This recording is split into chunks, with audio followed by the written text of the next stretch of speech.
한번 해볼까요?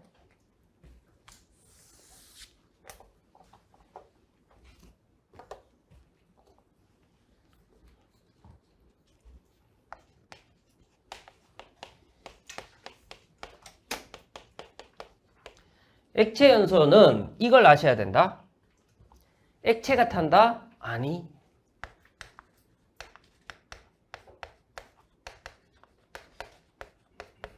액체는 액체가 타는 게 아닙니다. 우리는 지금까지 기름은 기름이 탄다라고 이렇게 생각하고 있었지만 그게 완전히 틀린 말은 아니지만 기름 자체가 타는 게 아닙니다. 그럼 뭐가 타는 걸까? 액체에서 발생된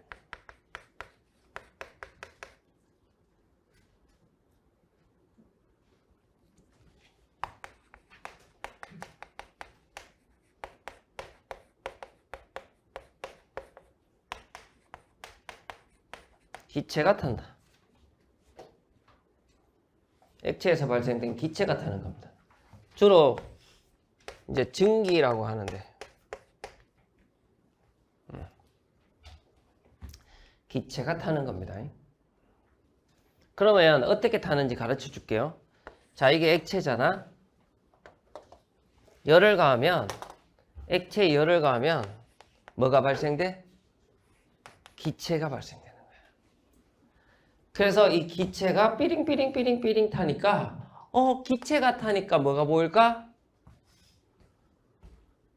불꽃이 보이는 거죠. 그래서 액체 연소도 다 이렇게 불꽃이 보이는 거예요. 그럼 액체 연소는 어떻게 구분하냐 하면 도대체 액체에서 발생된 기체가 어떻게 발생되느냐에 따라 종류를 나누는 거예요. 액체에서 기체가 발생돼서 그 기체가 타는 건 알겠는데 그러면 그 기체가 어떻게 발생되는데요? 그걸 따져서 종류로 나눈 겁니다. 그럼 액체 연소는 어떤 연소가 있냐? 첫 번째, 증발 연소가 있어. 가장 일반적인 액체 연소 형태입니다. 그럼 증발을 다른 말로 하면 뭐라고 동의어가 있을까요? 모르니까 배우겠지. 괜찮아. 휘발한다 라고 하는 겁니다. 우리 왜 휘발유 있죠? 휘발유가 휘발성이 정말 강해서 그래서 휘발유가 된 겁니다. 그럼 휘발, 증발이 뭔데? 이겁니다. 휘발유가 있어요. 액체 휘발유가 있어. 그래서 이놈이 휘발유, 미리 가르쳐줬네 답을.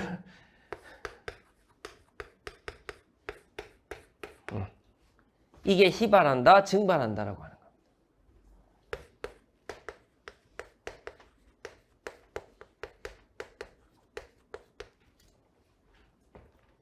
액체 중에 정말 위험한 액체 중에 이氧화탄소라는 게 있어.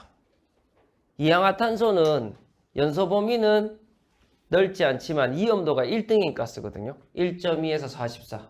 연소 범위가 1.2에서 44예요. 그러면 이 말은 뭐냐 하면 액체 이氧화탄소가 기체가 되더라도 열을 받아서 기체가 되더라도 뭐가 된다는 말이야? 이氧화탄소가 된다는 말이야. 휘발유, 액체 휘발유가 기체가 되더라도 뭐가 되는 거야? 휘발유가 되는 거야. 우리 자동차에 넣는 SUV에 넣는 경유 있죠? 경유에 열을 가하면 뭐가 돼? 기체가 되잖아. 그럼 그 기체도 뭐가 되는 거야? 경유야. 그걸 뭐라고 한다? 증발한다 라고 하거든. 물도 똑같잖아. 우린 물은 연소하진 않지만 물이 기체가 된다고 해서 다른 물질이 돼야 안 돼. 똑같은 수증기지만 안은 똑같잖아. 맞죠? 그래서 그걸 뭐라고 한다? 증발한다 라고 하는 겁니다. 그래서 증발연소라고 하는 거죠. 증발연소는 액체는 증발연소가 가장 많다 이렇게 생각하시면 됩니다. 증발연소 말고도 여러 가지가 있겠지만 어쨌든 액체는 증발연소가 제일 많다. 그러면 자, 액체에서 열을 가했어요. 열을 가했더니 증발된 기체가 발생되더라. 그걸 뭐라고 할까? 예, 증기라고 하는 거예요. 우리가 증기라는 뜻을 묻지는 않아요. 시험장에서. 증기를 다른 말로 바꿔서 틀리게 내지는 않아. 틀리게 내지는 않아. 그냥 알고 계시라고. 증기는 뭐야? 증발된 기체의 약자죠. 그래서 증기가 발생되는 거야. 이 증기하고 공기 중에 있는 산소하고 결합하는 거죠. 그러면 어떻게 될까? 연소 범위 내의 가스가 되겠죠. 우리가 어제 연소 범위 살짝 가르쳐줬잖아. 휘발유도 연소 범위가 있어요. 그러니까 예를 들어서 이 봐봐. 휘발유가 있어? 증기가 발생되겠지. 휘발유가 증기가 공기 중에 0.1% 증기가 발생됐어. 0.1%는 불 붙겠어, 안 붙겠어? 안 붙어. 그러다가 한개 수소로 치면 4, 휘발유가 1.7이가 1.4가 1.7이가 1.4가 1.4다 1.4다. 휘발유가 한개가 1.4거든. 진짜 낮죠. 100%에서 1.4%만 있으면 불이 붙는단 말이에요. 그래서 0%에서 증기가 계속 조금씩 나오다가 그래서 1.4%의 불꽃을 만나면 불이 붙는 거겠지. 그래서 그걸 뭐라고 한다? 증발연소라고 하는 거예요. 그래서 증기하고 산소하고 만나서 일반적으로 저마운이 있으면 불이 쉽게 붙겠죠. 빠바바바방 연소하는 형태. 이걸 뭐라고 한다? 증발연소라고. 대부분의 우리가 액체, 휘발유, 경유, 등유 이런 것들을 다 무슨 연소라고 한다? 증발연소. 그럼 증발연소 말고 딴 건 뭐 있을까요? 뭐가 있냐면 분해연소라는 게 있습니다.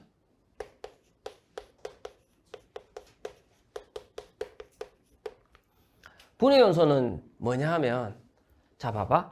증발연소는 휘발유가 기체가 돼도 휘발유라 그랬잖아요.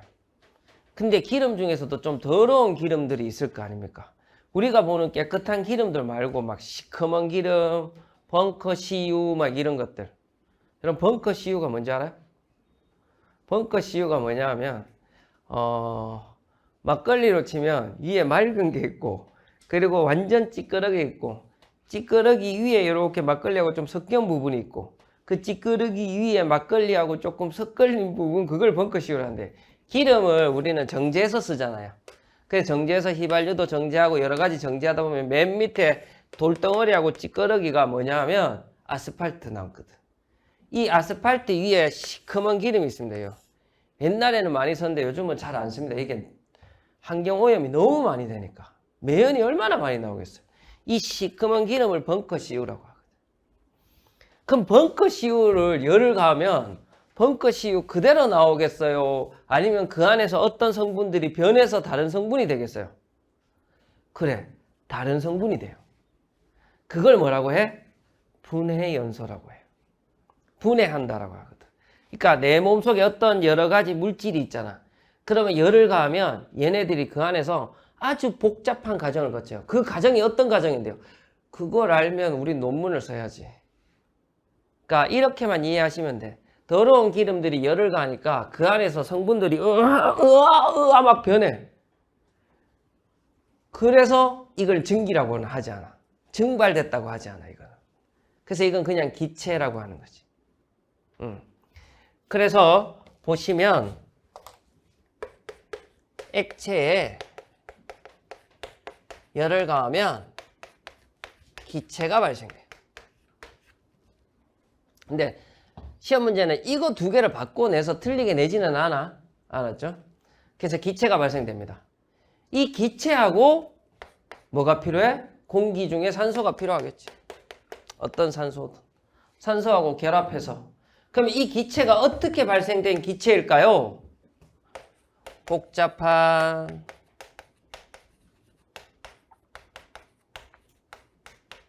열분의 과정을 거쳐 발생된 기체라고 하는 거죠.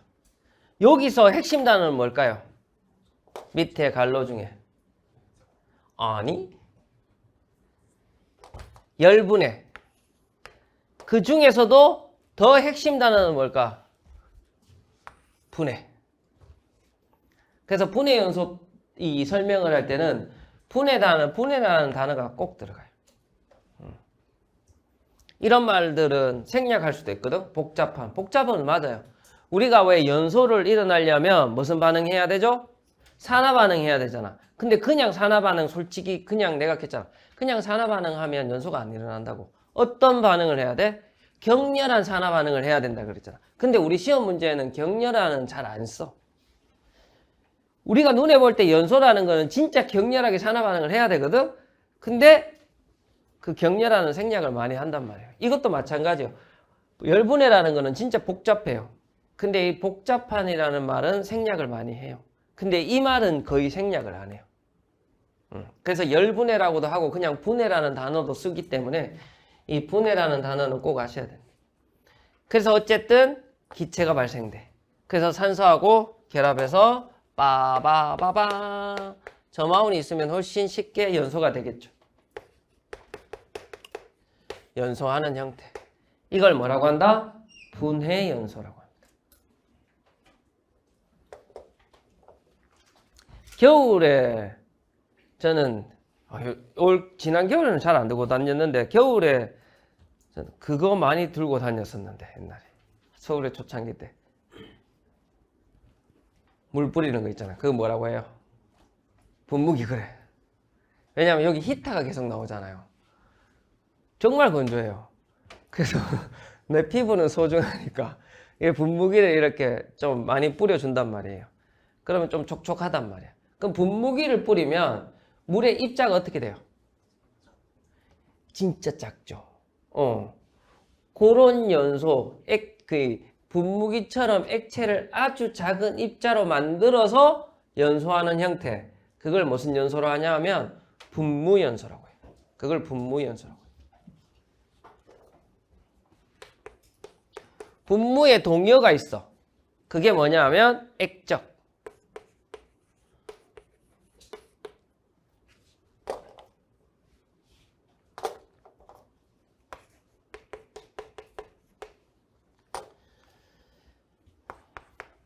분무연소, 액정연소. 분무 상태로 만든다는 거죠.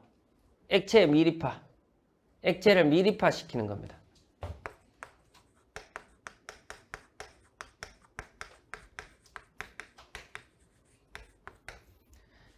미세할 미, 입자할 때 립. 맞죠? 미세한 입자하. 이렇게 시켜서 연소시키는 걸 뭐라고 한다? 분무연소라고 합니다. 아직 여러분 오늘 인화점을 배워야 되는데 분무연소는 이 입자가 작아서 표면적이 엄청 커지거든요. 어제 우리 가연물 할 때 표면적 배웠잖아. 표면적을 제일 크게 하는 방법은 뭐라고? 작게 만드는 거죠. 그래서 이 작게 만들어서 표면적이 커지기 때문에 이놈은 인화점 이하에서도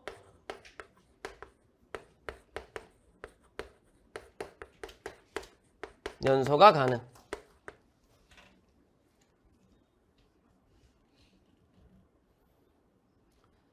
어제 사실은 저녁을 정말 맛있는 걸 먹었습니다. 술 안 먹고 맛있는 걸 먹으려니까 진짜 힘들더라고요. 약속이 있었거든요. 저희 집에서 출판사 거리가 한 3분인데 다른 선생님 한 분이랑 출판사 사장님이랑 저랑 3명이서 뭐 이제 출판사에 잠깐 볼 일이 있어서 가기로 했습니다. 그래서 출판사 가서 출판사 사장님이랑 이야기 좀 하고 출판사 사장님이 좀 출판사 옆에 오징어집이 있는 거야. 그래서 저는 출판사 사장님한테 저보다 나이가 많으니까 형님이 그러거든요. 형님 옆에 오징어 거기는 좀 별로고 거기 가자 이러면서 그 출판사 옆에 작은 골목이 있는데 고깃집이 있대? 몰랐어요. 너무 작은 골목이라서. 그래서 맛집이라고 하더라고요. 들어갔는데 메뉴가 소고기야. 그래서 꽃등심 먹고 살치살 먹고 조금 먹고 왔습니다. 볶음밥 먹고 볶음밥이 맛있더라고요. 역시 소고기는 잘라주는 게 제일 맛있습니다. 고기는 좀 신기하게 주더라고요. 고기를 전 처음 가봤는데 옆에서 불판에서 사장님이 구워줍니다. 구워서 우리 고기판에 이렇게 갖다 줍니다. 계속 불판을 계속 새 걸로 해가지고 좋더라고요. 다음에 여러분들 합격하시면 난 여러분 그거 못 사준다. 내가 여러분한테 사줄 수 있는 건 내가 그랬죠. 여러분이 공부하다가 힘들면 내가 그래서 비상금을 안 보겠죠. 우리 마라님은. 그래서 비상금을 아주 조금 챙깁니다. 그러니까 학생들도 하다가 힘들면 가끔 가다가 선생님 맥주 한 잔 사주십시오. 그 정도는 뭐 사줄 수 있거든. 진짜 그 정도는 사줄 수 있습니다. 뭐 둘이 3명 갑자기 10명 와가지고 맥주 한 잔 사주십시오 하면 내가 못 사줘도 둘이 3명 오면 여기 노량진에 여기 뭐 연탄 불고기 이런 거 있잖아. 거기에 그냥 각 소주 한 병씩 먹고 힘내라. 그 정도는 필요하거든요. 자기가 힘들 때 뭔가 좀 풀 수 있는 거는 필요하다 그랬죠. 그래서 여러분들도 힘들면 언제든지 이야기하십시오. 제가 뭐 고급 술집 가서 막 저도 고급 술집을 거의 안 다닙니다. 제가 좋아하는 게 뭐 삼겹살이지 뭐 소고기 좋아하겠습니까? 소고기 좋아하죠. 하는데 잘 못 가죠. 어쨌든 그 정도는 언제든지 열려 있으니까 이야기하십시오. 자, 제가 어제 먹은 게 꽃등심이거든요. 근데 액체 연소에서는 등심 연소가 있어요. 소고기 등심이 아니고 이건 뭐냐? 심지. 이거는 묻지는 않아요. 개인적으로. 그냥 액체 연소의 종류 요렇게 있다. 그 중에 등심 연소가 있다. 등심 연소 하면 그것만 생각하면 돼요. 알코올 램프. 그러니까 액체에다가 뭘 넣는 거야? 심지를 넣는 거죠. 그래서 연소하는 형태. 그걸 뭐라고 한다? 등심 연소라고 합니다. 이런 거 공부할 때는 어떻게 공부해야 되냐면요. 책에 있는 거 공부하는 것도 좋지만 이걸 다시 한번 적어보는 것도 좋고요. 아니면 시간이 많이 없으면 일단 이거라도 먼저 암기해 놓으시면 정말 좋아요. 액체 연소 종류는 내가 이름을 암기해야 되는 거죠. 자, 이해는 지금 수업 시간에 이해를 하고 내가 복습을 하다가 그리고 시간이 그래도 난 복습을 좀 하고 싶다. 시간이 많이 없다. 이럴 때는 제일 좋은 복습이 뭐야? 가장 빠른 복습이 제일 좋은 복습 방법입니다. 오늘 수업 다 끝나고 바로 복습하는 거죠. 짧게. 그러니까 가장 핵심적으로 이렇게 적었는 걸 여러분이 적으면서 이해를 했는지 안 했는지 확인해 보는 거야. 근데 이 부분이 분명히 선생님이 설명할 때는 알았는데 잘 모르겠어. 그럼 별표해 놓는 거지. 그리고 어떻게 해? 다음 주 월요일 날 제가 오면 아침에 오늘도 8시 7분인가 학원에 도착했거든요. 아무도 안 오더라고요. 그래도 항상 8시에서 8시 10분 사이에 도착할 겁니다. 그럼 그 별표 있는 걸 가지고 와서 저한테 질문하시면 됩니다. 선생님, 이 부분은 잘 이해가 안 돼요. 이러면서 제가 복습할 때. 그러면 제가 짧게라도 한 번 더 설명해 줄 수 있잖아요. 그렇게 해서 시간이 없은 분들은 이해하고 넘어가시면 되고, 암기는 요 정도는 해주면 좋겠다. 액체 연소 종류 4가지가 있다는 거. 그래서 이해만 하면 나중에 시험 문제 못 풀어요. 이런 거 배웠지? 근데 이걸 무슨 연소더라? 이름이 기억이 안 나. 그러면 안 된단 말이에요. 그래서 액체 연소 4가지 정도는 암기해 놓으시고 요거는 간단하게 이해하고 넘어가시면 좋겠다.